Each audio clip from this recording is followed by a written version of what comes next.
Thank you for calling Late Night Taco Delivery. If you are calling to place an order, unfortunately the store is closed due to the fact that we are about to record a podcast. We'll be closed for another half an hour-ish. If you're calling to listen to the show, congratulations, you are just in time. So kick back, relax, and enjoy.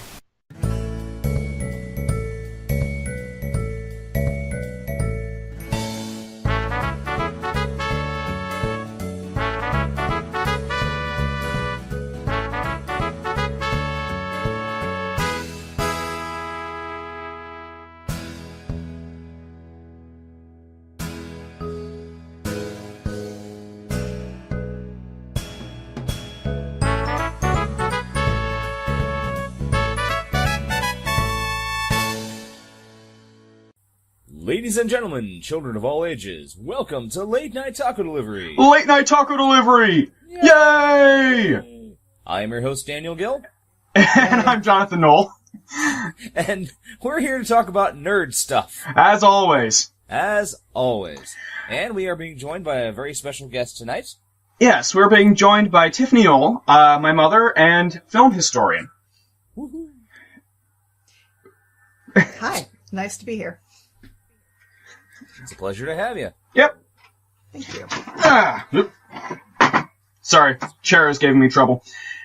Alright, so how are you doing this week, Dan? I'm alright.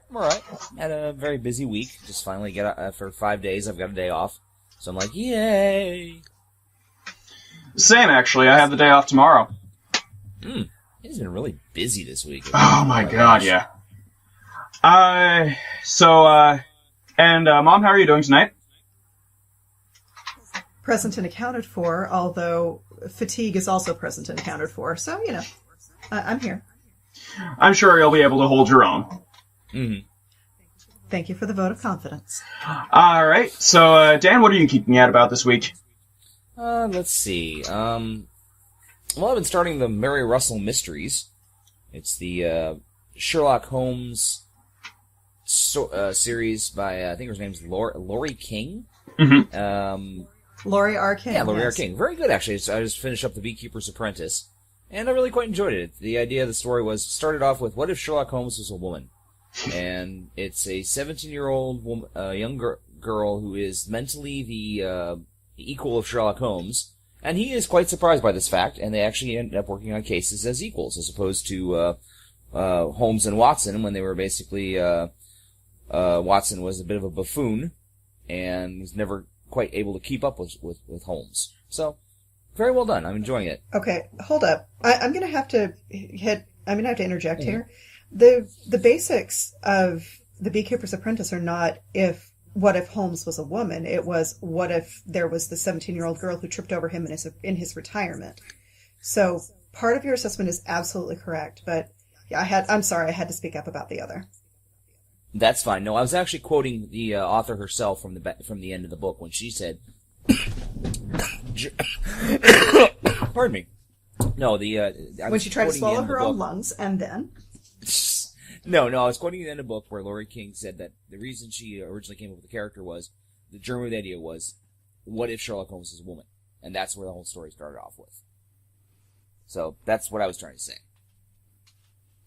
All right. Okay. Interesting. Interesting interpretation. Mom, are you geeking out about anything this week? What am I geeking out about this week? Well, I did see Mad Max Fury Road a couple of weekends ago. And very good movie. Watching the internet try to decide whether it was a strongly feminist film or if it's, as men's rights activists have been claiming, whether it's feminist propaganda, has been highly entertaining. Let's see, what else have I been geeking out about? It's been interesting seeing a lot of the set photos from Captain America 3 Civil War that have been filtering down through. And I think Haley Atwell is probably my favorite part of the Marvel Universe right now. Haley Atwell plays Peggy Carter. And she both embraces the role and also embraces the fans that come along with it. So she has demonstrably indicated that she is as dorkable as the rest of us, and that's really quite nice. Meanwhile, I have been just kind of kicking around, but there was one thing that surprised me this week that I rediscovered. What's that? Does anybody remember a show called Pepper Ann? Yep. Vaguely. Yeah, I was running through a post on, I think, BuzzFeed that was these awesome 90s TV shows as cosplays. You know, and there was a mix of early aughts and late 90s and such. And you know, there was one that was the entire cast of Recess. There was Kim Possible, Hey Arnold, etc., etc. And then I scroll down and I see one that is Pepper Ann, and I'm like, I vaguely remember that show. So then I went and found it on YouTube. The whole series is there. Wow. Yeah. All hail the YouTubes. Yeah. Mm-hmm. Amazing stuff out there. Mm-hmm. And really, that's all I've got going for me. Cool. All right. So on to the geek news. Yep, sounds good to me. I got a few good things. I've got some pretty cool things too. You go first, man. Let's take a look here. Sad news. In the wake of Tomorrowland's failure, Disney kills Tron 3.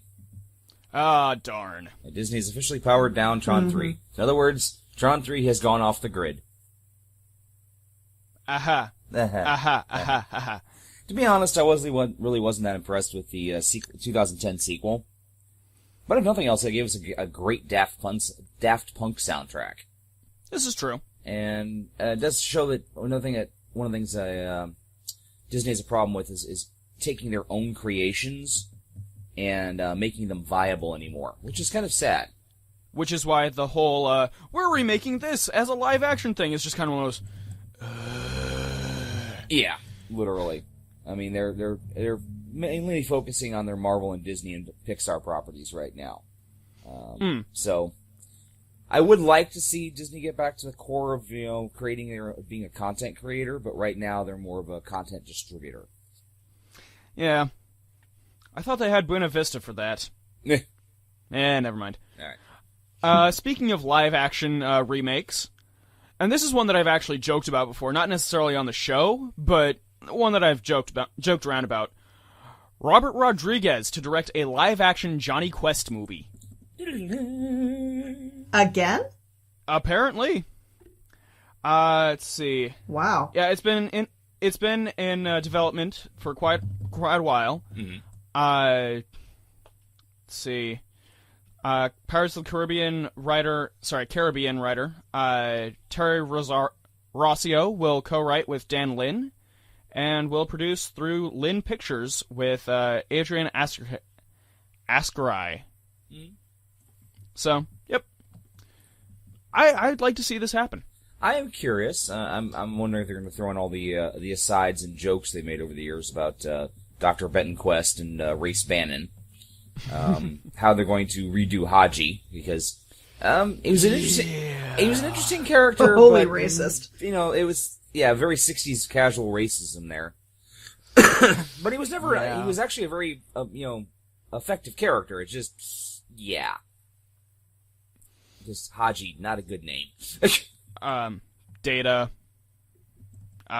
Whatever his name is from 16 Candles. You get the idea. Yeah. Long Duck Dong. Yeah, like I said, when I finally watched 16 Candles, it was rather uncomfortable. All right, you're next. Well, Well, Go for it. Go ahead, Tiffany. Well, I was just going to say, speaking of live-action remakes of things coming out of Disney, there is going to be a Mulan live-action film. And Yep. apparently Disney's been under a great deal of pressure to try to cast an Asian actress. Now, one might look at that and go, oh, that's great. They're going with somebody who will look the right part. Well, the question that's now being asked is, if you're going to cast an Asian actress, why not cast a Chinese actress? Since Makes Mulan's sense. Chinese. Yeah, yeah.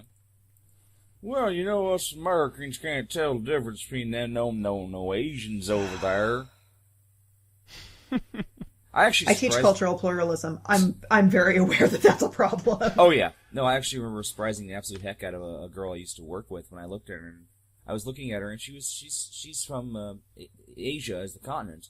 And I'm looking at her, you are Cambodian.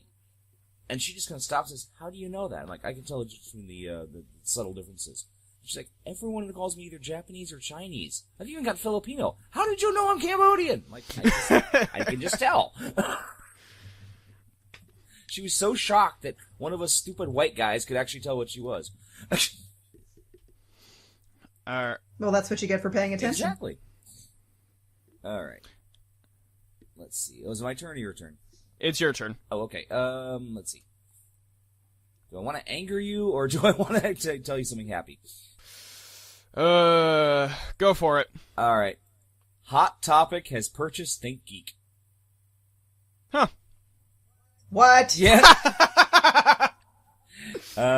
Retailer Hot Topic has just bought GeekNet, owners of the goofy ThinkNetGeek.com online shop. I was kind of expecting it, to be totally honest. I mean, it's Hot Topic. What? Why? Well, think about it. Hot Topic is the purveyor of what is going on right here, right now. So, it just stands to reason that eventually they would pick up something that would be trending, especially like, Think Geek. They couldn't have left our geek culture alone. It's not. They had to co-opt and capitalize on that, too. Consumerism. Welcome to corporate America. Honey, I know. Believe me, I teach about this stuff, remember? I know. Yep, Still, why? You know, I'm kind of torn. I mean, my first gut thought is, get away from my geek stuff! But at the same time, it is a possibility that, Hot Topic might be able to carry some of the more interesting Think Geek products, like, the Starship Enterprise pizza cutter, or the R2-D2 ice cube makers. And that would give it a larger market. Which would be kind of cool. Only if their stores get bigger. Yeah, the problem is I have to set my... They're going to have to. I have to set foot in Hot Topic and just smell the goth. Ugh. Okay. Alright. This is one that I just kind of saw and kind of laughed at. Okay. Star Trek The Next Generation's William T. Riker gets his own hilarious spin-off. It is a YouTube series known only as Riker. And, it's weird. Funny, but weird. How could you have not told me about this? Sorry, I didn't, We talk about a lot of stuff, Tiffany. We never know exactly what we're discussing. You inflicted Kung Fury on me over the weekend. So that was something else we were geeking out about. You just... Yes. You just couldn't casually also mention this other thing that just pulls a part of my childhood apart? Alright, Thanks, admittedly, John. I kind of forgot about it until, tonight. But, let's see, it's a takeoff from the TNG edits from late in the 2000s. And, yeah, it's weird. Yeah. I'll put up a link on the Facebook page. Good call. Yeah. I liked Kung Fury. I thought it was hilarious. Oh, it was beautiful. Oh yeah, Triceracop is the best part. I followed you back through time because, damn it, I love you, man. We actually did quote the knock knock. Who's there? Knuckles. Today because we were trying to get into the house. It was good. It was a good time. It was. Basically, the entire movie, I'm just like throwing my hands up going, sure, why not? Check out my pecs. I was right there with you, actually. Check out my pecs. They're awesome. Thanks, bro. Seriously, it had me at, yeah, that's my bicep. It was the perfect line. Okay, speaking of Star Trek, Star Trek's Michael Dorn wants a Worf TV series to happen. He's been talking about this for at least 20 years. Yeah, he has. Fair enough. Michael Dorn has been shopping around a TV series based on his character for several years. The unfortunately named Captain Worf will take place after the events of Deep Space Nine and before Star Trek Nemesis, possibly in an alternate universe. And, I don't know. I love Michael Dorn. I think he's got a great voice. I think he's very intelligent. Very interesting guy to listen to. But he played the Fright Knight on Danny Phantom, for heaven's sake. Yes. He played I Am Weasel.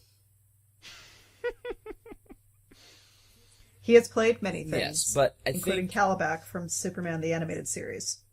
Yes. Mr. Dorn, just step back. We know you like Worf. It's time to put the character to bed. Just let it ride quietly off into the sunset. You know, admittedly though, there is precedent for this one. Oh? If they do decide to go with the alternate reality thing, there's an episode of Next Generation. Okay, sorry, full geek mode. Shields up. There's an episode of Next Generation called Parallels, where Worf just keeps flipping through parallel dimensions, and there is at least one where he is captain of the Enterprise. It's like he found the interdimensional remote control and was able to keep flipping through channels. Right. Yes. So yeah, there is a possibility for it. It would make sense logistically. Whether it's any good is yet to be seen. All right. Everybody still here? Still here? Yes. Okay. I am. Did we lose Dan? Okay. Nope, Nope. I'm still. Can you hear me? Just Yep. fine. All right. Here's one that, admittedly, I'm excited to see. Okay. League of Extraordinary Gentlemen is getting a reboot. Because, What? yes! Because the time is nigh for Steampunk Victoriana.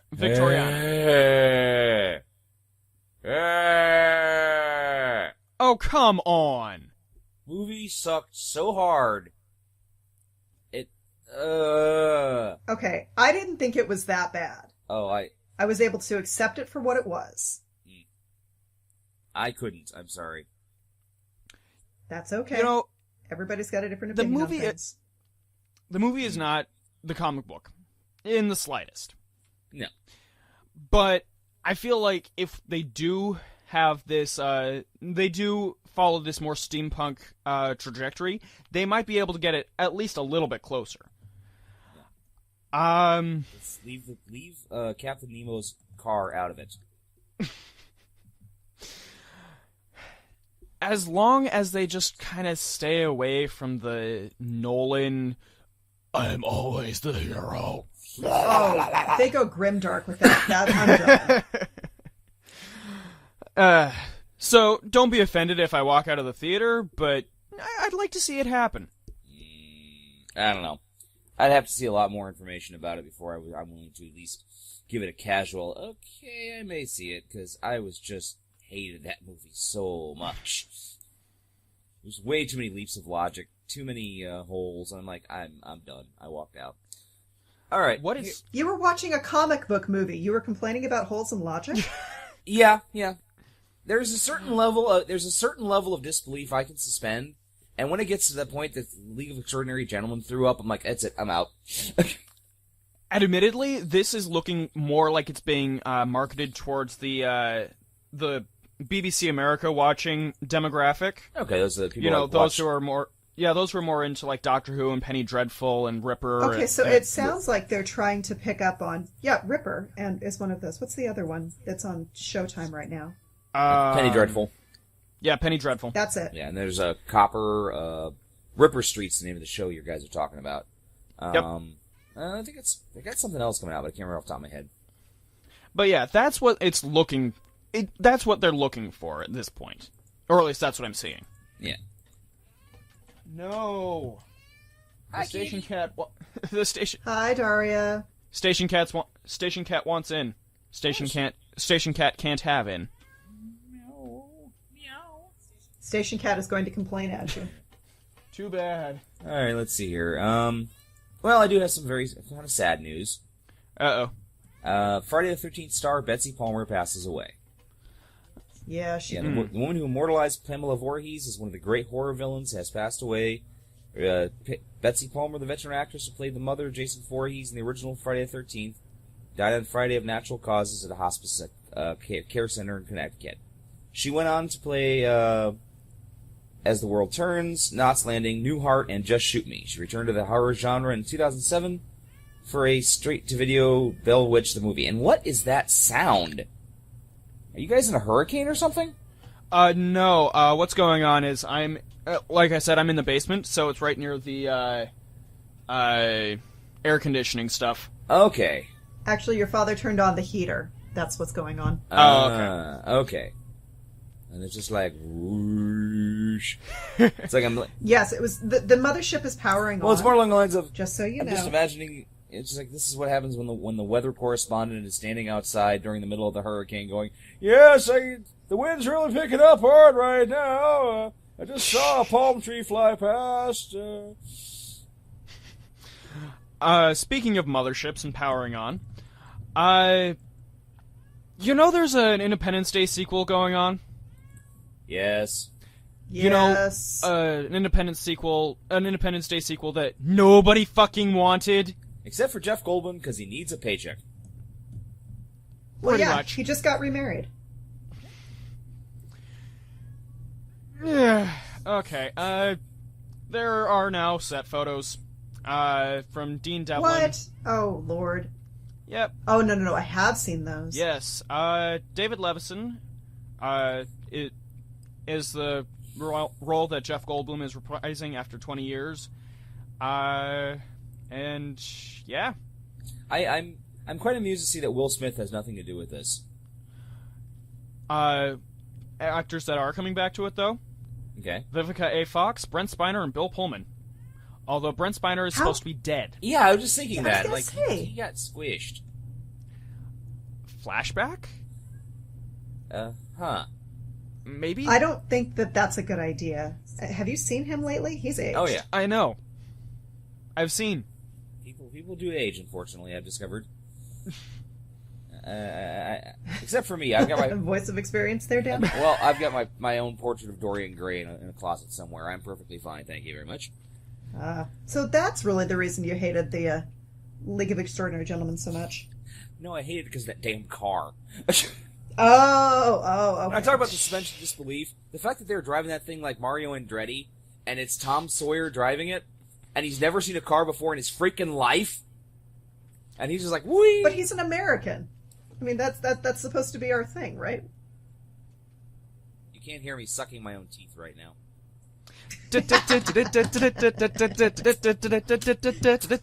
I really Suddenly- hated that movie. I really hated that movie. Suddenly he hits a Star of Invincibility from Mario. Yeah, exactly.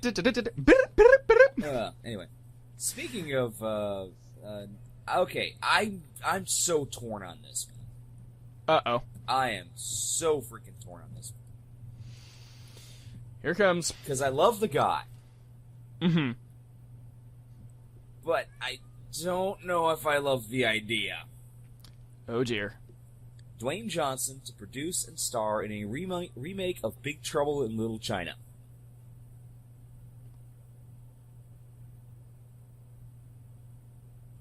It's been 30 years. The time might be right for it. I love the original Big Trouble in Little China. And if they could still have The Rock, playing like the Jack Burton character as if, he's this big swaggering American who actually does almost nothing in the movie, that would be fine. But at the same time, I'm like, do we need a sequel to something that quintessentially 80s? Yes? Given the cycle of nostalgia, yes. Yeah. That now is the correct time for it. I mean, that's why, it's funny. I'm always making fun of sequels and reboots, but every once in a while I'm like, ooh, interesting. And, I'm still waiting for that Ready Player One movie. I'm just like, make it! So am I. Speaking of nostalgia of the 80s, well, this is really 70s, but fudging the details. That's fine. Jaws is returning to the theaters for the 40th anniversary celebration. I am very behind this. That's cool. Yep. So, yeah. Tickets can be purchased at fathomevents.com and at participating theaters. Yeah, I said something about one of the places it's offering is it's an outdoor theater with a pool. So you can actually watch Jaws while floating in the pool. Oh, God. You need those... okay, does that mean that there's also going to be employees of the theater running around as Team Left Shark and Team Right Shark? I'd do that. Actually, I'm expecting more scuba diving theater employees who come in and then just yank people down underneath. Yeah, we have a scuba diving employee with a fin. At the top going, shark! Shark! Shark! I just need somebody to walk up to the pool and yell, Candygram. Ooh, Candygram. Ah, land shark! No, my dad always told me when after he saw Jaws, he wouldn't even go to the toilet without a shotgun. That movie was... I'm sure that made your house very exciting. I wasn't even around at the time. Wait, yeah, 20 years, yeah, I guess I was in 75. Alright, anyway. Yes, you were around. Because I'm old. Alright, I'm a bear, etc. Yeah, I'm a bear. Let's see. This isn't really newsworthy, but I thought it was kind of cool. Okay. It looks like they're it looks like they're making Teenage Mutant Ninja Turtles 2 The Apology. Because we are getting... Sounds about right. Oh, I love that idea. Because we're getting Bebop and Rocksteady, and WWE superstar Sheamus is playing Rocksteady. And I'm actually okay with that, because I've seen the guy. Sheamus is a really, really funny Irish dude. He's very intelligent, very good wrestler, and I think he can play the street tough that was Rocksteady very well. Fair enough. Well, and I'm pretty sure that Lucasfilm would be more than happy to donate some of the older Gamorrean Guard costumes. Ooh. So they've got that part of it taken care of. There you go. Didn't even think that. Nope. So... I'm teasing people. Good heavens. Yeah, but it's a good idea. Yeah, it's not bad at all. It's like, hey, we're not using it for anything else. Well, there was a TV show about the late 80s called Maniac Mansion. It was produced by Lucasfilm. Yes, in conjunction with their game of the same name. Right, it was a Canadian sitcom, and I just remember that one of the characters, they actually at one point when an alien showed up, and it was one of the three-eyed aliens from Return of the Jedi. They just reused the costume. It's like only true nerds would ever notice that. Yeah.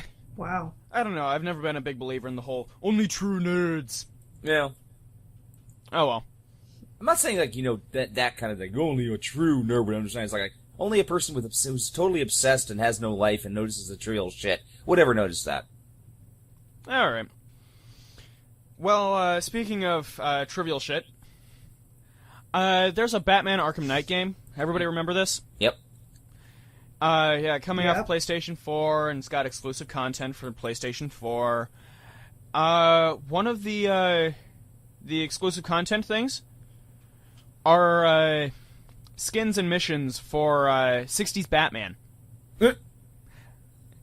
Yes. Really? Yep. We will finally have Adam West beating up a Joker? I like the Adam West things that they did with Lego Batman 3. That's fine. That's a good use of your Adam West. Yeah. Never, Yeah. Do not use Adam West gratuitously. And I feel like we're starting to get to that point because there are enough people with the right nostalgia for it. Plus, it was all released to DVD recently and all that. So. But yeah. It just seems like a monumentally bad idea. I only see it as Warner Brothers Games given a chance to give some extra money by throwing a skin down, basically. They reskin Batman. You get to play as Adam West. Now, if they'd actually put in the money of having Adam West do his own voice, which Lego Batman did, right, and then maybe putting a scene in sunny Gotham City, as the original Batman series was, or having like a mission inside the 60s Batcave. That would be kind of cool. But this is just another way for corporate America to make a little extra cash. by stuffing their hands into the pockets of nostalgia fans. I have 2 more stories and a shit that should not be. How many do you have? I just got 2 stories. Okay. One of them is like just one of those. It's kind of cool to mention. George Miller's abandoned Justice League movie getting documentary. Sweet. George Lucas planned Justice League around it announced the movie in 2007 to be released for 2009 before deciding to pull the plug. And now a documentary is being planned to shed light on what the film would have been like. Tentatively titled Miller's Justice League Mortal, the documentary comes from Australian director Ryan Unicombe, and basically they're talking about why was it interesting, what happened. They're looking at it as in the same vein as the 2013's Jodorowsky's Dune, and this year's The Death of Superman Lives, What Happened, as in documentaries. Right. And I apologize, Tiffany, if I am totally trashing that guy's name, but it's the guy who made El Topo, was supposed to be making a Dune movie. And if I butcher his last name, I apologize. You're forgiven. It's no big deal. Being the film historian you are, I'm sure you know what I'm talking about. Okay. I'm going to go ahead and correct a little misconception here. Uh-oh. I'm an animation historian, not a film historian. Oh, I'm also okay. a social and cultural historian, specializing in modern America. So, John got most of it right. Okay, cool. So there's a little more than meets the eye. Sorry about that. Transformers. But what I'm trying to say is, I'm not going to get after you. Yes, exactly. Look at me, I'm Optimus Prime. I'm not going to get after you for names like that. So, Okay. Thank you for being thoughtful, though. You're welcome. Now, I've had some, All right. sometimes I've got a friend of mine on Facebook who loves it when I make a mistake because she just jumps down my throat, and I'm like, really? I was just trying to make a point, and she just gleefully tears into me, and it's just like, stop! I'm sorry, I tried. Sorry. But ain't nobody got time for that. Thank you. All right. Next story. And this one is just kind of a tech news. I mean, not necessarily geek news, but tech. Microsoft will release Windows 10 on July 29th. Yeah, I got a little icon that showed up in the corner of my computer last night about that. It's still there. If you click on it, it will give you an offer for a free upgrade once it's released. Yep, and I'm just... I signed up for the free upgrade just in case, because there's always a chance I can back out. But I'm just looking at this thing going, it's just like hovering there in the corner. It's not supposed to be there. Go away! And it won't. Like, get off my computer! Not even after you've accepted the free upgrade? I don't know. Sometimes I don't trust Windows. Well, no, you shouldn't. And if you've seen the movie Kingsman, you know that anything that's offered for free like that is to be seen askance. Mm-hmm. So, it's just staring at me, and I'm staring back at it. Alright, anyway, let's see here. Sherlock Holmes' creator's estate sues Miramax over Ian McKellen's Mr. Holmes. Oh. Oh, no. The estate of Sherlock Holmes author, Sir Arthur Conan Doyle, has sued Miramax, claiming the upcoming film starring Ian McKellen in the story of the later life of famous sleuth Mr. Holmes infringes on stories that still remain under copyright. Now, the estate notes in a lawsuit that although many of Conan Doyle's Sherlock Holmes works are in the public domain, 10 works published between 1923 and 1927 remain under copyright. These works develop details of Holmes' retirement and later life. Now, I have read the book that this is based on. It's by a guy named Mitch Cullen. It's called A Slight Trick of the Mind. I actually talked a little bit about it in our last episode when we did Sherlock Holmes. And it's a fascinating book. It's a very weird way of telling the story of, a 90-plus something Sherlock Holmes, and his mind is starting to go. And he really, really hates it. For obvious reasons. And this movie, yeah.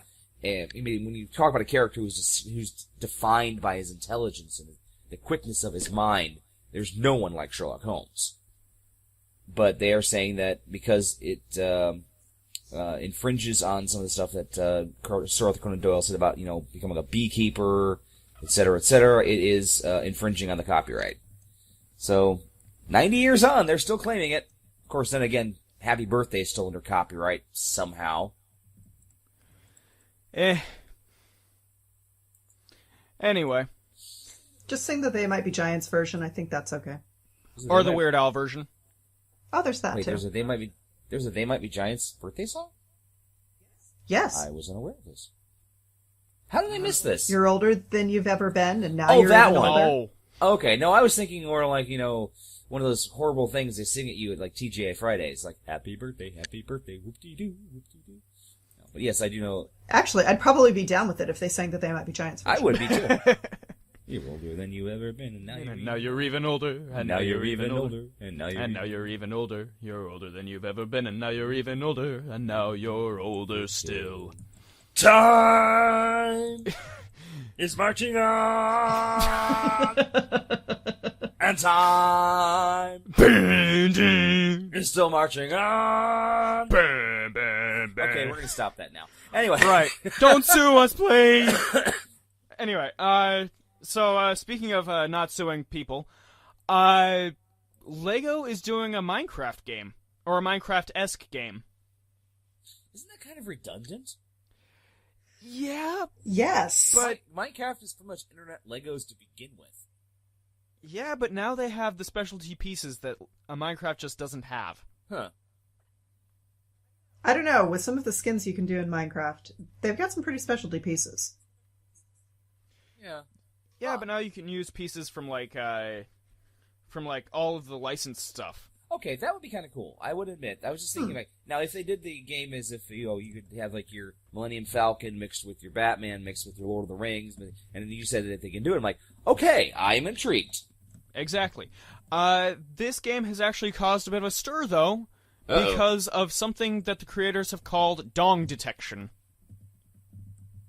Please Wait, you've piqued my interest. Please continue. Basically, because they're wanting to do it as an MMO type situation, just like Minecraft. Okay. There is something that because Lego is a kid-friendly product, and they don't want sudden phalluses flashed on screen. The creators have decided to whitelist anything have decided to blacklist anything that would have to do with the penis. Ta-da! Well, yeah, that's just not Lego compatible. No. Can you imagine the chafing? Forget the chafing. Can you imagine what happens if you try to plug that piece into something else? That is not slot A and a tab B. And I think you're all out of stories there, Dan? Yeah, except one more, just me looking at another picture of Harley Quinn from the Suicide Squad going, Wah! Mm-hmm. That sounds like a personal issue. I am not happy with how they're doing Harley Quinn. I am really not happy. They can't all be Bruce Timm. Okay? Well, they should be, damn it. If they wanted to give a chance, give the movies to Bruce Timm and Paul Dini, let them go crazy, and we'll have the amazing Batman series. No, we're gonna get, Harley perpetual. We're gonna get perpetual 12-year-old, 12-year-olds David S. Goyer and Zack Snyder. Anyway, sorry. Anyway, okay. This is it. This is one you were telling me about at work today.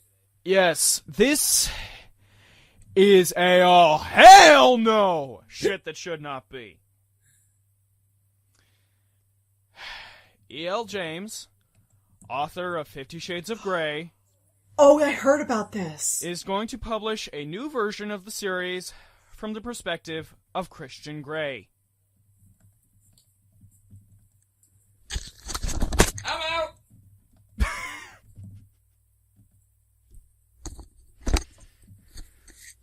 Well, that would make the trivia a lot easier. Sorry, I'm back. Yeah! I have heard that E.L. James is the absolute worst author of all time to work with. I have been told by some of my publication friends that the stories about the epic stories of the arguments that she has with her editor is the reason why she hasn't written anything since Shades of Grey. Because no one wants to work with her. And now she wants to do fucking this? I thought the E.L. James How to Write Guide was bad enough. And the fact that that wasn't a joke, folks, that's actually something she's writing. Okay, I have tried reading 50 Shades of Grey. At least I was able to get through half of the first book of Twilight before I threw it against a wall. I went through a page of 50 Shades of Grey, and I wanted to stick my own eyeballs in with thumbtacks. It's bad writing, people. It's just bad writing. I told you, it's an oh hell no it's a very special episode. Fucking damn it. Stop it! Go away, E.L. James. Just sleep on your giant mattress full of money and leave us the rest of the hell alone. And to think it all started as fan fiction.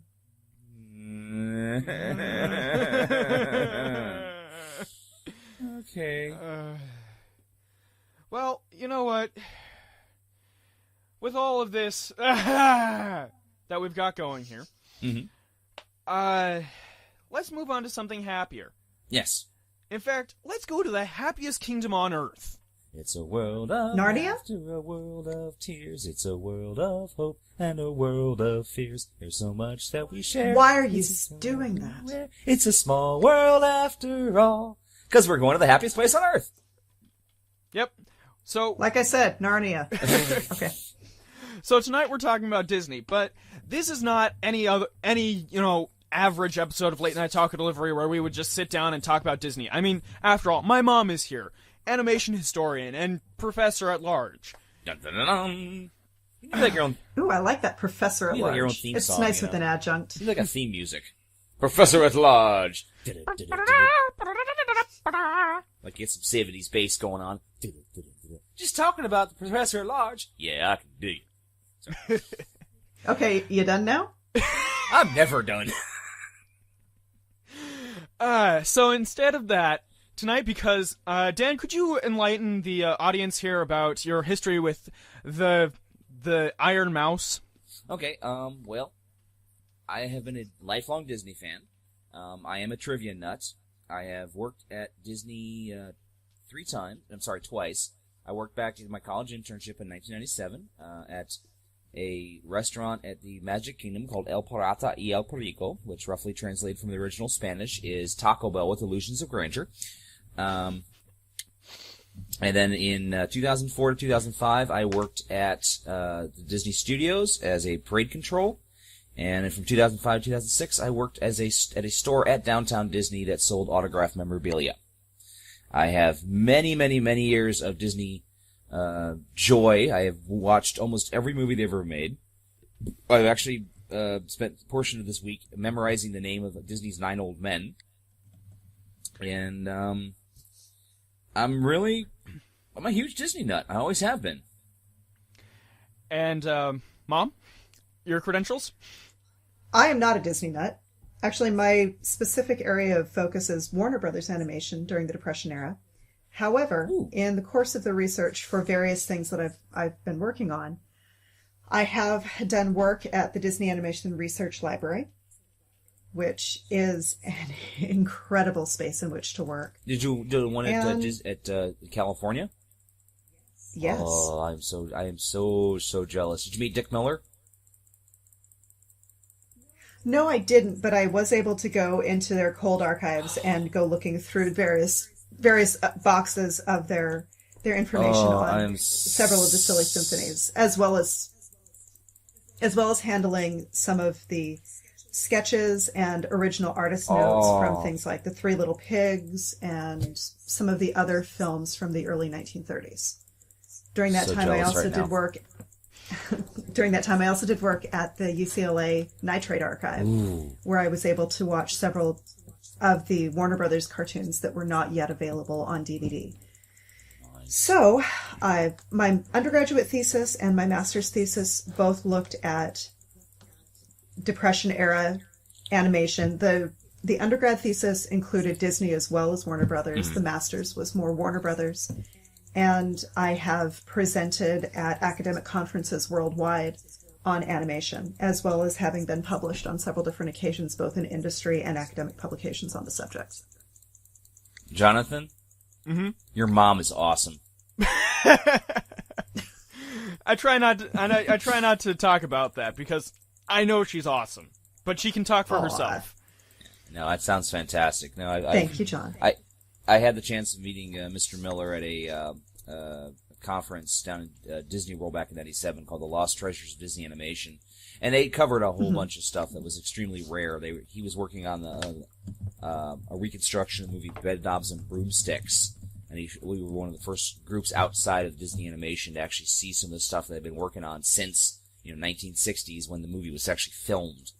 I saw the finished animation the only piece of finished animation from the original Dali's Destino before Roy Disney had it redone in 2000 finally. Clips from Up in Arms from Danny Kaye with the animated silkworms that no one even knew existed. And it was just a fascinating conference. And I'm really sad that I'm not living I'm very sad I don't live in the Disney archives, damn it. Yes, but if you lived in the But if you lived in the Disney archives, you wouldn't be here. This is true. I'd be on Skype. Now, I will say that on my last trip to California, I actually did find the site of the original Hyperion Studios. Oh, wow. That's awesome. It's a grocery store now, but I did find it. Do you have like a plaque or anything relating the fact, or... No, I didn't. But I was able just looking at some of the geography, the street layouts and whatnot. You can definitely see that. Yes, that was the space. Nice. The original building where Disney's Laugh-O-Grams in Kansas City, Missouri, where he set up his first animation studio. There actually is. They're trying to turn it into a museum. And they've actually got it marked with like reproductions of the original Laugh-O-Grams. What's the word? Logo. It's in the upper windows, and that's pretty cool to see. I've only seen photos. Okay, I'm sorry, guys. Let's get back to what we're here to do a trivia contest. Darn it! No. That's just fine. Now, I will say this: I am fully expecting to lose tonight because you have been much more obsessed with Disney than I have been. So. With that being said... And you would probably totally spank me at Warner Brothers. Oh, absolutely. Don't get me wrong, I love Fritz Freeling and Chuck Jones, and I know a little bit about the MGM stuff, but Warner Brothers, I'm much more about... I've got a couple books, but nowhere near my collection of Disney stuff. I mean, Chuck Amuck is a great book, by the way. Absolutely. Okay, anyway. All right, meanwhile, Meanwhile, back in Jonathan's world. Right. Meanwhile, as we have two Titans tonight,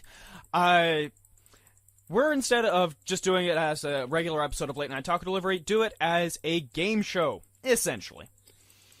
So, you've both met our contestants. Don Pardo, tell them what we're playing for. Dignity and respect. A warm feeling inside. Yay. All right. So, tonight we have it split up into several sections. The Stump the Chumps, which is a basic trivia one where we take turns doing questions from Disney's Trivia Pursuit. You have... Knowledge Hunt, remember? We called it Knowledge Hunt. Right. Knowledge Hunt. Yes, tonight is Knowledge Hunt. And basically you have the chance to steal if the other person gets it wrong. So, first we got Stump the Chumps, then Fill in the Blank, then the Limerick Challenge for whoever has fewer points, and I'll be keeping score here. Okay. And then we have Lightning Fill in the Blank, and that's the end of the show. Okay. And I do have a Thou Shalt Not, but, if we get to it. Well, good luck to you, Tiffany. And to you also, Dan. Let's play. All right. So we should flip a coin to find out who plays who answers first. Okay. Excuse me. Problem is, I don't have a coin. I have one. And you'll just have to take faith that I'm not going to cheat, okay? Or you could just pick an... Alright, I picked a number between 1 and 10. Right. Whoever's closer goes. 7. 3. The number was 6. Tiffany, you go first. Okay. Woohoo! Alright. First card that I've got here is about Steamboat Willie. Alright, so it's a little more than just the movies. First question. What does Mickey Mouse use as a xylophone in this film? He uses an animal's teeth. Yes. I believe it's a goat. Wrong, actually. It is a cow's teeth. Was it a cow? Yes. Oh, cow teeth. But you were close enough. Mm-hmm. Alright, Dan? Okay. What was revolutionary about the film Steamboat Willie? It was the first...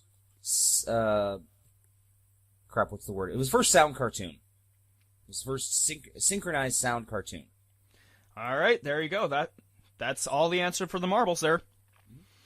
Alright, Mother, what task is Mickey Mouse given as punishment in Steamboat Willie? He's peeling potatoes. Correct. Alright. Who is late for the paddle steamer in the film, Dan? Minnie Mouse. Indeed, indeed. Which animal eats Minnie's ukulele in Steamboat Willie, Mother? That would be the goat. Correctamundo. I knew a goat figured in this somewhere.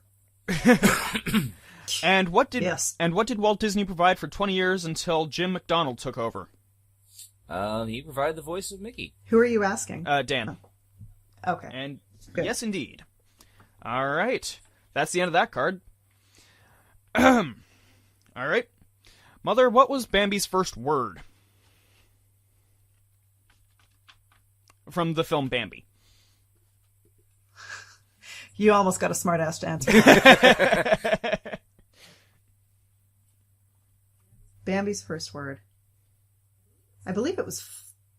I want to say flower. Incorrect. Dan? Bird. Bird indeed. Bird. Okay. All right. Dan, who warns Bambi about being Twitter-pattered? But being Twitter-pated? Yeah, Twitter-pated. Excuse me. The owl. Yes, friend owl. All right. Tiffany, who are responsible for the death of Bambi's mother? Hunters. Yep. Man. The only Disney villain who ever actually succeeded in killing anyone. Wrong. Scar. Well, I suppose too. I guess so. And what was the name? The guy from Mulan. The bad guy, that one. Can't remember his name. Oh, Shan Yu. Yeah, Shan Yu. Yu. It's like, His name is how Shan many Yu. messengers does it take to carry one message? One. Okay. Who tries to teach Bambi his first words? Dan? I wouldn't say Thumper. Thumper is correct. What causes the forest fire? Mom?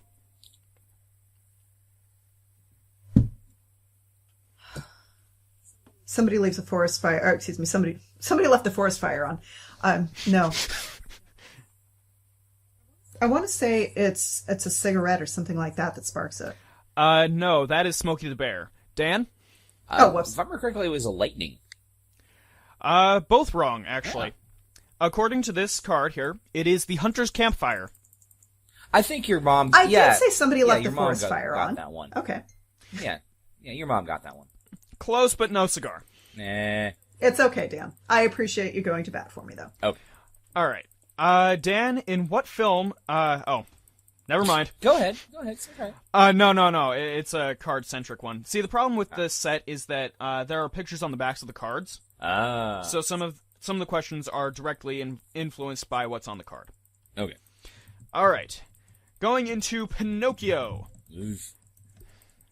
On which island does Pinocchio meet kid who turns into a donkey? Lampwick. Oh, that's Pleasure Island. Pleasure Island. All right. No relation to Disney's nighttime entertainment district. All right, Tiffany, what's the name of the fox who tricks Pinocchio into going to Pleasure Island? Oh.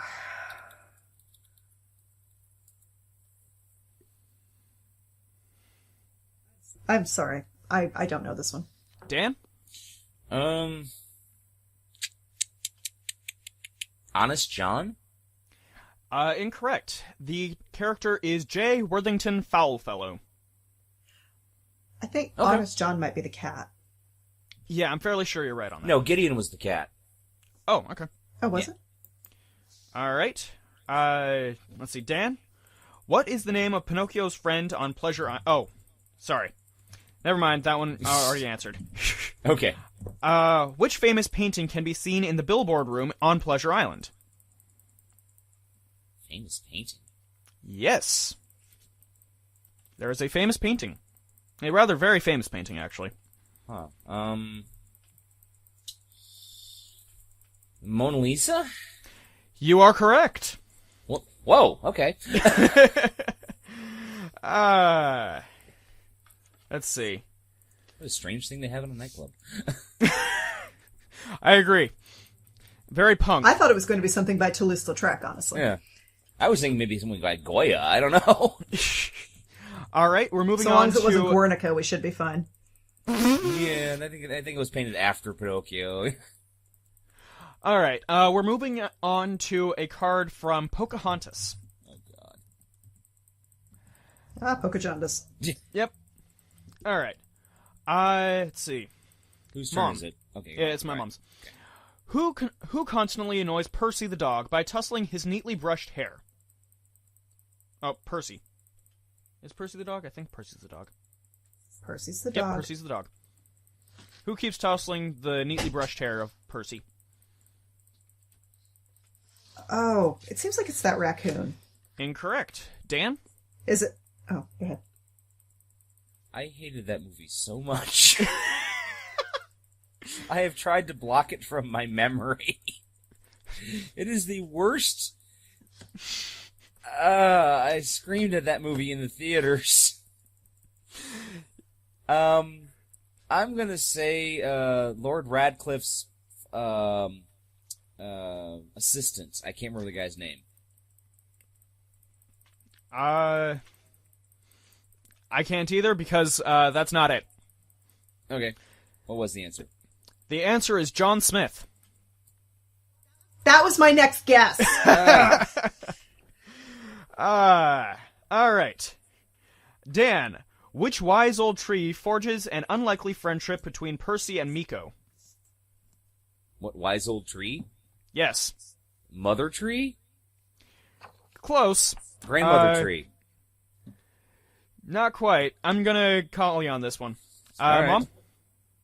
Grandmother Willow. Correct. God darn it. Mom, who It's is okay, you Percy's got Bird earlier, so we're square. Who is Percy's owner? Lord Radcliffe? I gave you that answer earlier.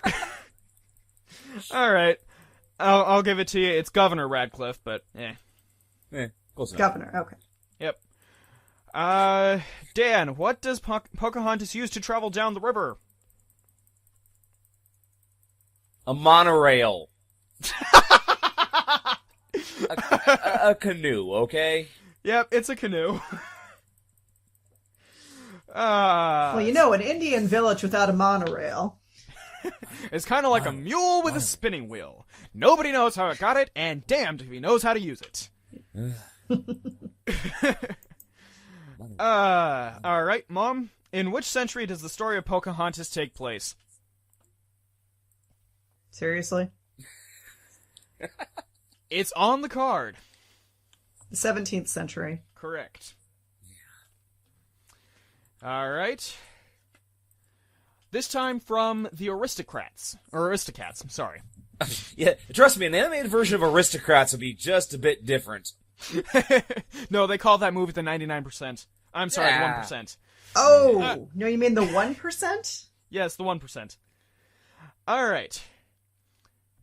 Let's see. Who has Edgar locked into the trunk in the movie? Who does Edgar lock into the trunk? Oh, the cats! Yes. Duchess and her kittens. Yeah. Alright. I'm a lady. What distant African country is the trunk's intended destination, Mom? You keep asking your mom some really hard questions. Sorry. Also, given that I've never seen that film, this is going to be a real trip. Distant African nation? African city. Oh, probably Timbuktu. It is, in fact, Timbuktu. Yeah. There are just some standard answers to jokes. 'Tis true. Exactly. And particularly given that era. Okay. This one, I am not going to tell you the film, because here's the question. In which, and this is one for Dan. Okay. In which film do Bacchus and Jackus appear? Bacchus and Jackus? Yes. Hercules. Not for this card, actually. Really? Yes. Mom? Fantasia. Correct. Oh. Dang it. Alright, Mom, what does Bacchus end up kissing when he really wants to kiss a centaurette? His ass. And literally, what's his ass? It is his donkey. It is his donkey. Okay. It is his donkey. Alright, I'll give you that I one. will fight for that one for her. Okay. Alright, this is Disney! No, I'm kidding. Disney has snuck I'm so sorry, Jonathan. Disney has stuck just as many dirty jokes in their stuff as anybody else. Fair enough. It's All true. right. This one is kind of a throwaway, but, actually... You know what? I'm gonna skip over. Okay. What type of creature appear during Stravinsky's Rite of Spring in Fantasia? Dinosaurs?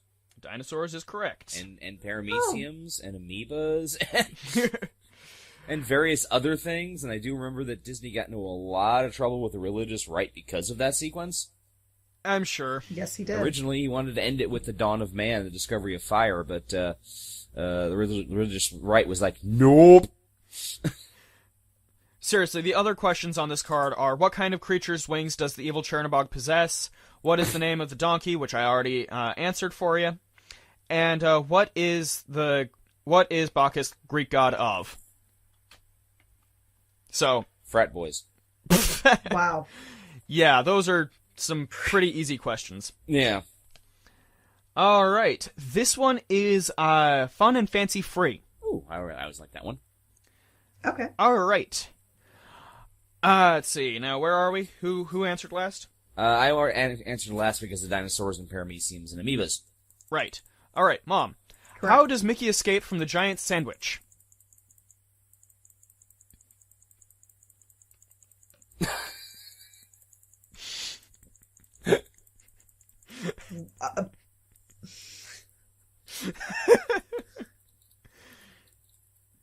You're looking it up. No, I'm not. My hands are completely off a keyboard. That's coming from Dan. Okay. No, fun and fancy free. That's Mickey and the Beanstalk. Mm-hmm. So he crawls out of the sandwich. Not quite. Dan? I'm going to say that it involved something with mayonnaise. I don't know. Okay, you're both wrong on this one, unfortunately. He sneezes and the sandwich bursts. Okay. Because everybody wants exploding sandwich. Well, yeah, I mean, obviously.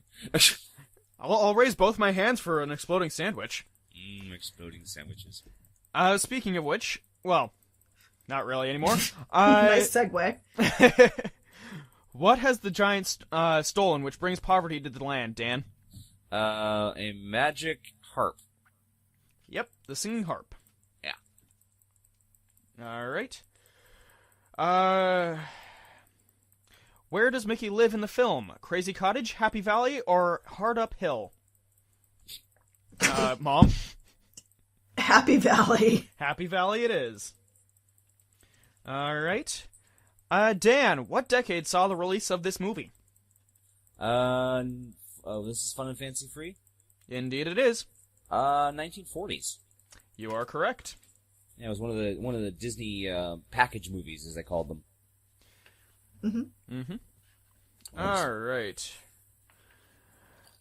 Mom, this one is, let's see. Yeah.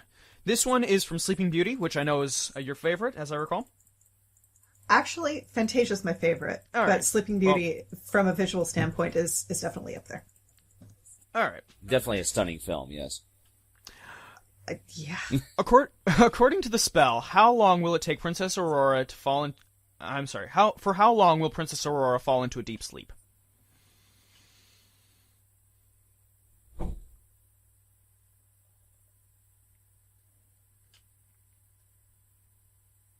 Wait, according to whose spell? Maleficent's or Merryweather's?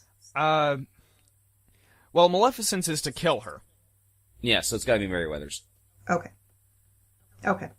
If that's the case, then it's not for a specified number of years. It's until True Love's kiss wakes her up. Actually, wrong on this one. Dan? I'm gonna say 100. Did they specify years? They did. I think it was 100 years. It is 100 years. Wow. Yeah. That was my next guess, but it felt wrong somehow. Let's see. Disney rewriting the fairy tales of our childhood. Maybe the fairy tales of your childhood. I raised John on the original Grimm Brothers and Charles Perrault and all of that. My parents raised me on the Grimm. Oh yeah, I read a lot of the original Grimms Grimms and Hans Christian Andersen when I was a kid too. I actually got yelled at by my sister because I was reading my 3-year-old nephew the original Grimm's fairy tales. Dan. Yeah. What are the names of the two kings whose children are betrothed in Sleeping Beauty? Crap. I know King Stefan's one of them.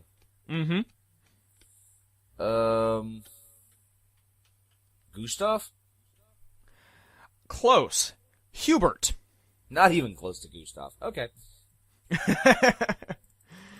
All right. So, Maleficent and another well-known Disney villainess was devised by Mark Davis. Right. Who was it, Mom?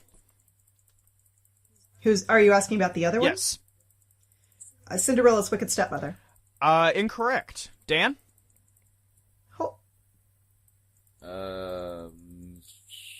Maleficent and I'm gonna say you said Snow White's mother or Cinderella's mother? She said Cinderella's. Okay. I said Cinderella's. Crap. Madam Mim. I don't know. Nope, not even close. Cruella de Vil. Huh.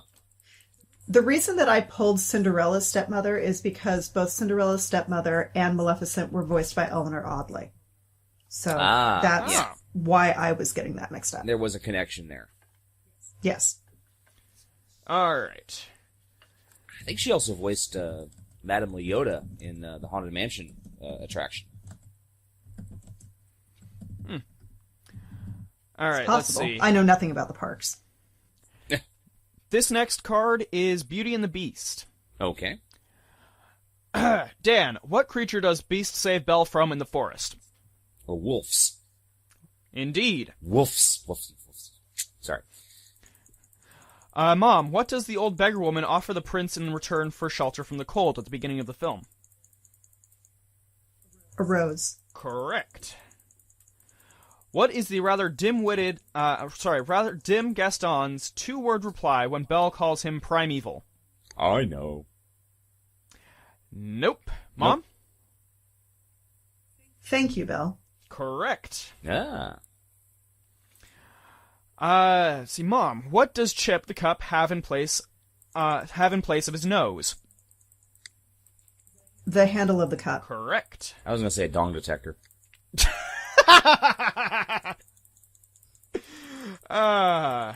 What is Belle's favorite pastime, Mom? Oh, sorry, it's Dan's. Sorry. Reading. Correct. Alright, and Mom, how many Oscar nominations went to Beauty and the Beast? This is just nominations, though. At least 3. You're correct with at least 3, but we are looking for the number. Dan? I'll say 5. Wrong again, unfortunately. 7. Really? Okay. Yep. Wow. Oh yeah, well-liked film. Mm-hmm. God, you people are neck and neck. Alright, this one is from The Jungle Book. What secret... let's see. It's Dan's turn, as I recall. Yeah. What secret does King Louie hope to learn from Mowgli? How to make the perfect margarita. No, You it's wish. fire. It's fire. Indeed it is fire. Who disguises himself as an ape to rescue Mowgli from King Louie, Mom? Baloo. Correct. Alright. Who kidnaps Mowgli as he floats down the river with Baloo? Dan? Ka. Incorrect. Mom? What? Oh, wait. Seems like it's King Louie's folks. It is King Louie's. Yeah, it's the monkeys. I'm sorry. You're right. Alright. Mom, which Jungle Book character sings I want to be... Oh, sorry, never mind. Let's see. What does King Louie hand out in the way of some people bestow... Breathe. What does King Louie hand out in the way some people bestow cigars? Bananas. Bananas is correct. Dan, which famous singer gave his voice to King Louie? Louis Prima. Correct again.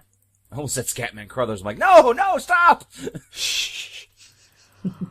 Alright, this one is Sword in the Stone. Alright. Mom, what does Merlin wear that hadn't been invented in the period when the film is set? Bermuda shorts. I'll accept that answer. The answer on the card is spectacles. He wears a lot of things in the movie haven't been invented yet. Yeah. That's true. Alright, who does Sir Pellinor insist must have a chance to pull the sword from the stone? Dan? Wart. Correct. Alright, what color crocodile does Madam Mim become, Mom? Purple. Incorrect. Dan?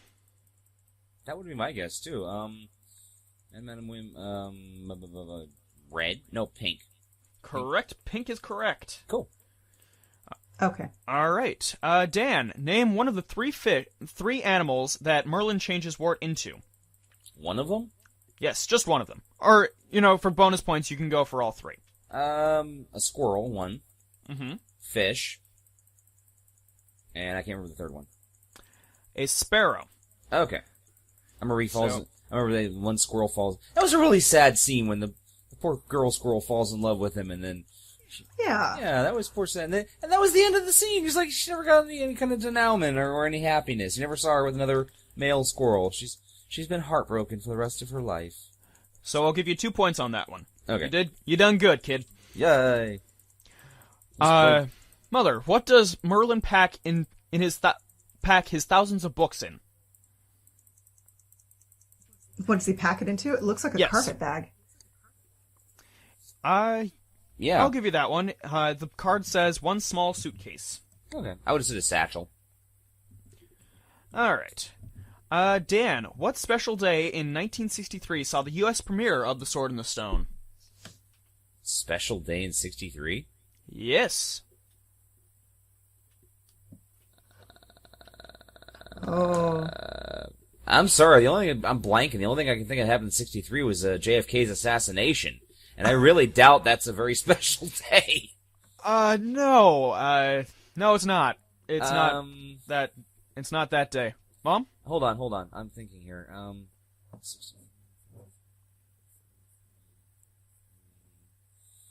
45th anniversary of the release of Steamboat Willie?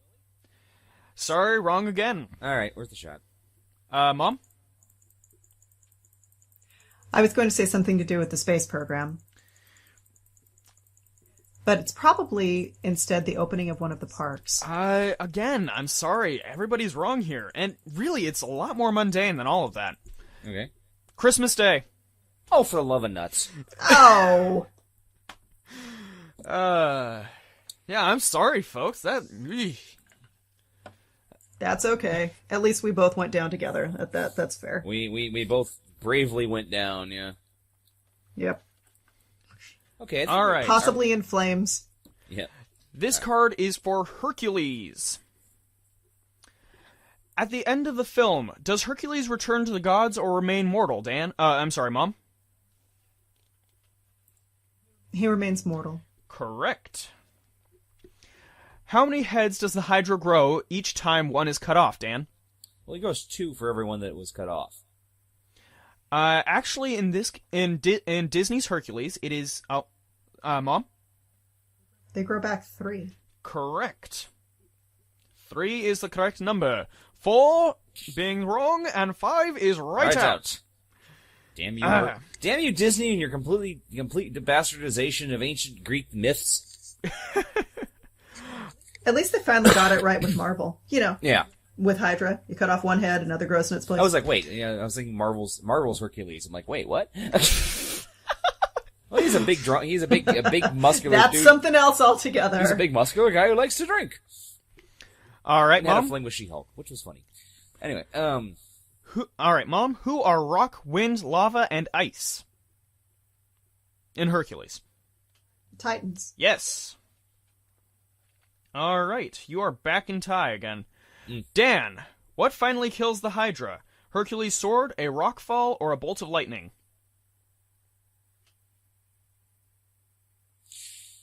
this is not one of my favorite Disney movies. It's not mine either, really. I'm gonna say rock falls, everybody dies. You're correct. Yay! Mm-hmm. And your presentation of the answer was especially humorous. That's how I would have done it. Well, I know in the original myth, they burned the stubs of each of the necks. It was, yes. Hercules. Cauterization is a beautiful thing. Cauterization, yes. And then it was Hercules and his buddy or something. I can't remember the guy's name. I'm sure he's mentioned in one of Androcles? the MST3K Hercules movies. Yeah. Marsha. It's Marsha. Marsha. All right. This next card is Snow White. Okay. All right. Where does Snow White first see the prince's reflection, Mom? In a well. Correct. What does Snow White sing as she tells a story to the dwarfs? Dan?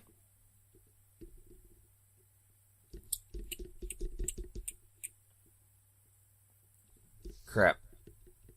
I've seen this movie like 30 times in my life, and I'm stuck on I'm wishing for the one I love. Yes, little Snow White to bring us down to jazz time. I got nothing. I literally have nothing. Mom? Hang on.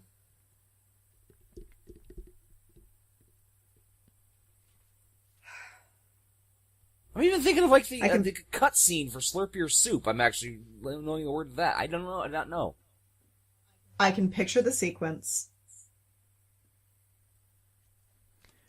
Wait. Back. Ask the question again. What does Snow White sing as she tells a story to the dwarfs? Someday my prince will come. Correct. Okay. All right. Mom, what kind of bird does the Wicked Queen keep as a pet? A vulture. No, hold up, a crow. A raven. That last The one that falls into the skull, and you can see its eye and its nose poking out of the skull. Yeah. You were right on the last one. It is a raven. All right. Which dwarf first discovers Snow White? Dan? Dopey? Correct. Okay. Mom, what does the Wicked Queen promise Snow White if she takes a bite of the apple?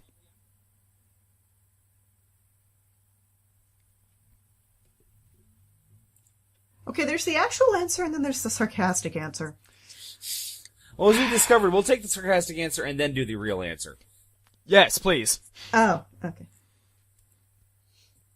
I was going to say some kind of health benefits, but...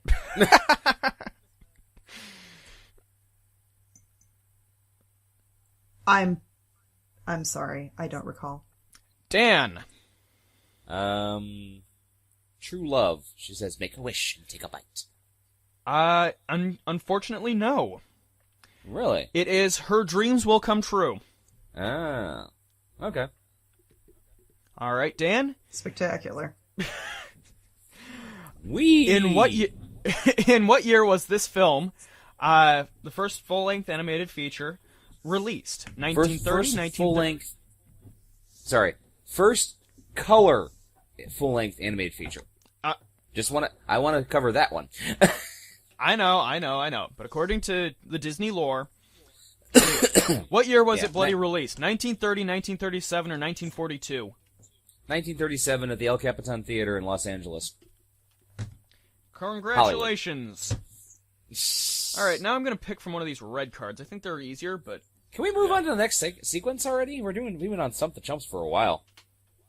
All right. I concur. Fair enough. Let's see. So, I'm going to pull together a Disney song for fill in the blank, and you have to fill in the blank. All right. So, let's see. First song is... Are you going to sing for us? No, I'm not, unfortunately. Oh. I feel cheated. I'm sure you have a lovely singing voice. All right, fine. He actually does. The first song is...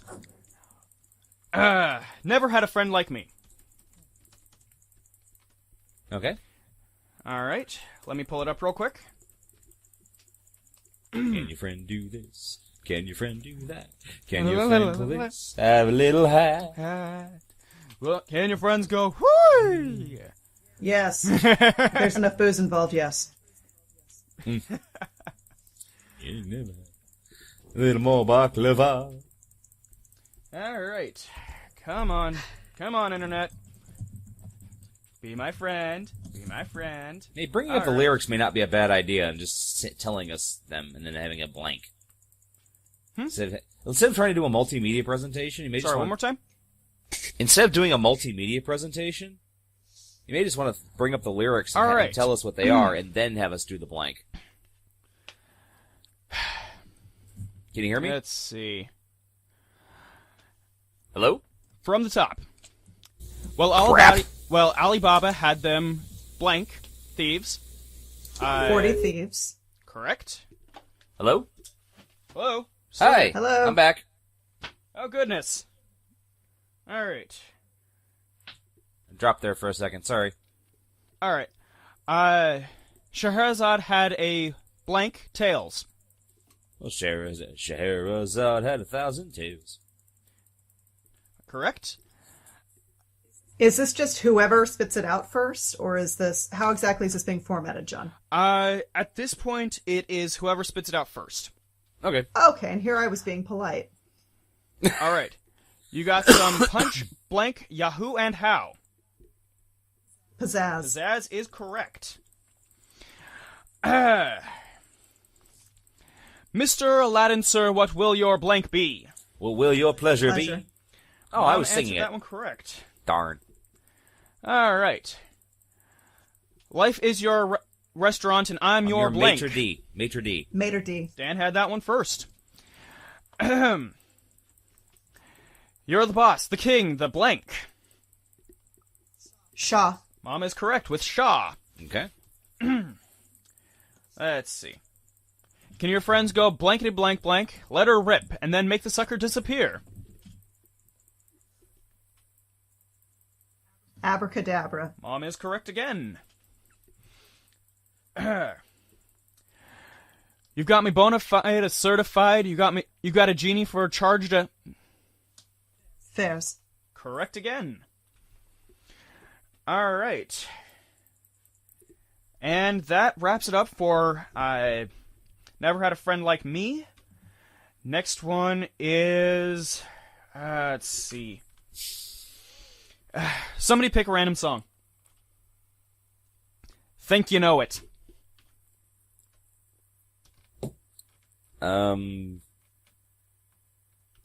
Crap.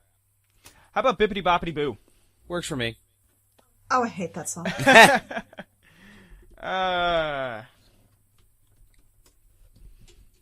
I know you. I walk Now, with you.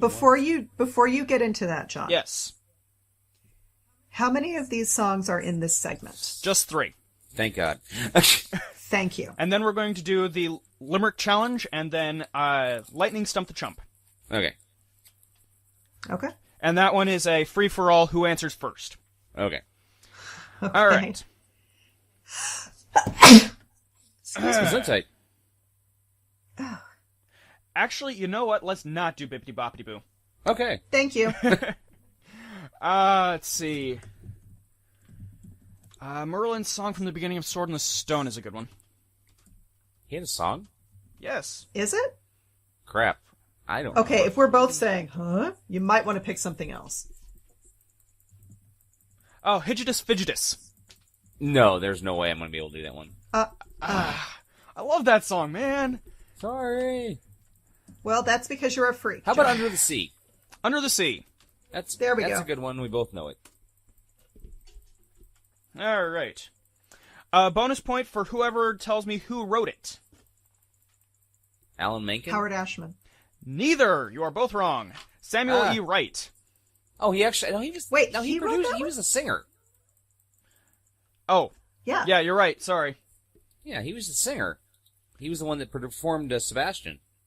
Mick Holton. That's right. All right. So which one of us is right? I said Ashman, he said Menken. I am We both get bonus points. Yay! actually Menken. Oh. With lyrics by Ashman. So both of us. So we were both All right. right. So We both both of you get a bonus point. Yay! Woohoo! All right. All right. Disney, Under the Sea. The seaweed is always blank in somebody Seaweed. else's. Greener. Sorry, what? Greener. Greener? All right. Mom's got that one. Let's see. Up on the shore, they blank all day. Out in the sun, they slave away. Work. Sorry, what? Work? Work. I think that one was Dan. No, actually, she said it first. This is right. not working. We need like a buzzer or something. Yeah, I agree. We really do. Yeah, this is unfortunately just not going to work because I'm singing the words in my head, and I'm getting them, but I think it's the delay or it's just not working out. All right. This one is quick. Okay. The Newt will play... I'm sorry. The Newt will play the blank. Newt play the flute. The bass? Correct. No, it's the flute. Newt play the flute. That's right. The carp play the blank. Harp. Harp. Dan got harp again. The plies play the... Bass. Bass. Dan got that one again. No, I think I did actually. It's pronounced place. Place. Plays the bass. All right. I'll give you a bonus point for just that one. Place plays the bass and the fluke is the Duke of Soul. Yeah. All right. The blackfish sings. she, correct. And oh, that blowfish. Blows. Mom got that one first. Hey. Like I said, we need a buzzer. We do need a buzzer. Unfortunately, We do need a buzzer. the problem is we're also dealing with a delay. Yeah. So a buzzer is not going to really be all that helpful. Ah. All right. And yeah, you know what? I think that'll be it for the fill in the blank. Okay. All right. Well, this time around, rather than just do it as a whoever has fewer points, because again we're dealing with a delay, this one will be a take turns and steal. Okay. All right. Good idea. So for the first limerick, and these are all about Disney acquisitions over the years. All right, and flip a coin. Heads. Let's see. Sorry. I'm thinking of Pick a number. I'm thinking of a number between 1 and 20. 12. 15. 11 was the number, and 12 goes again. You're good. Mer. All right. Mer. Low-level telepathic field. It's a thing in our house. Yeah. All right. So, the first limerick.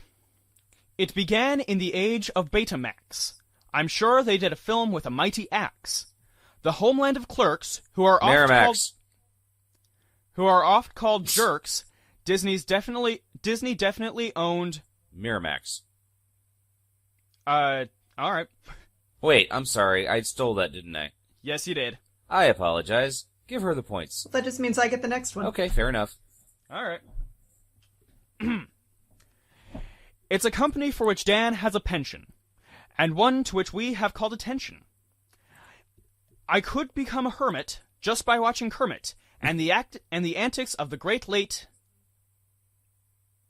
Henson. Jim Henson. Yes. Yay. All right.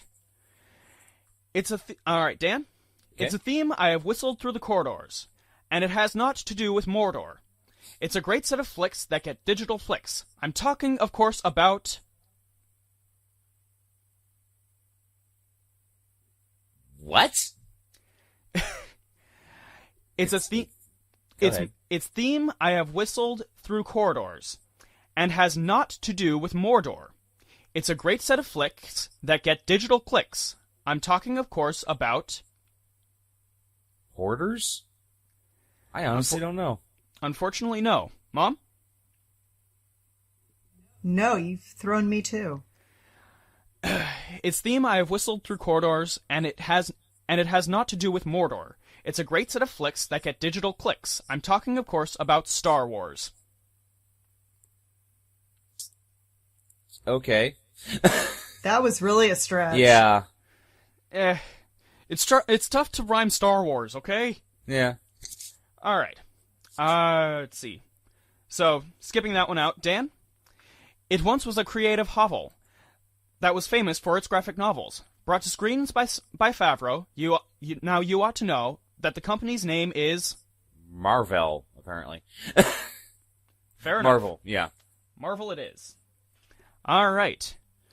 Now, these two are actually ones that I didn't know, but I was able to write limericks for. Okay. Let's see if you can get them. All right, Mom?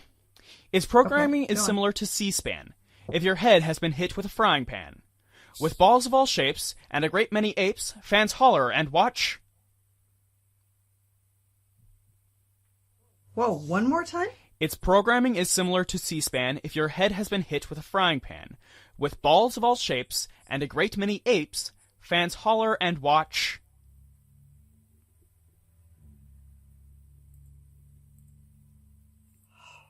I'm sorry. I don't know what this one is. Dan? The only thing I come up with is ESPN. You are correct. All right. And last one, Dan. Okay. Their products are built upon source code that bring out a competitive mode. They're famous for Halo, and now you know that Disney's games are produced by... They're famous for Halo? Yes. That was made by Rare. Actually incorrect. Originally. Huh. Originally?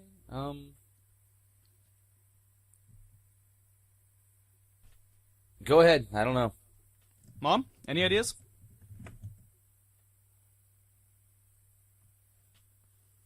No.